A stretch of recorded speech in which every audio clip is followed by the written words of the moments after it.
एमआयएमचे माजी खासदार इम्तियाज जलील यांनी सामाजिक न्याय मंत्री संजय शिरसाट यांच्यावर पुन्हा गंभीर आरोप केलेत। दलित समाजाची 10 एकर जमीन शिरसाटांनी आपल्या मुलाच्या नावावर केल्याचा आरोप जलील यांनी केला।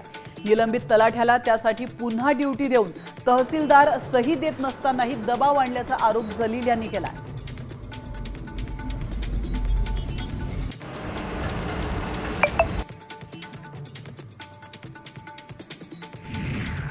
छत्रपती संभाजीनगरमध्ये उद्धव ठाकरे यांच्या दानवे आणि खैरे दोन नेत्यांमध्ये सुरू असलेले वाद मिटल्याचं दिसतंय। मराठवाडा शिवसेनेच्या वर्धापन दिनानिमित्त अंबादास दानवे आणि माजी खासदार चंद्रकांत खैरे यांनी विलनची नागिन निघाली या गाण्यावर एकमेकांचा हात धरून डान्स केला।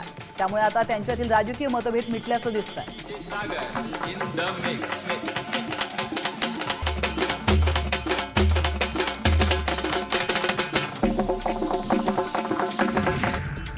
तर छत्रपती संभाजीनगरमध्ये आज ठाकरे सेनेकडून ट्रॅक्टर मोर्चा काढण्यात आला। सरकारने दिलेल्या आश्वासनांची पूर्तता केली नसल्यामुळे क्या हुआ तेरा वादा या अंतर्गत उद्धव सेनेकडून गेल्या 5 दिवसांपासून आंदोलन सुरू आहे। अंबादास दानवे यांच्या नेतृत्वाखाली क्रांती चौक ते विभागीय आयुक्तालयावर हा ट्रॅक्टर मोर्चा काढण्यात आलाय। तर उद्या चक्काजाम आंदोलन देखील करण्यात येणार आहे।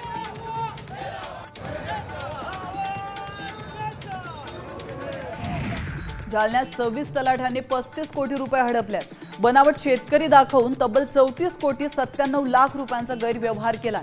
अतिवृष्टी आणि गारपीट अनुदान वाटपामध्ये हा घोटाळा उघड झालाय। काही ग्रामसेवक कृषी सहाय्यकांचाही या घोटाळ्यामध्ये समावेश असल्याचं बोललं जात आहे।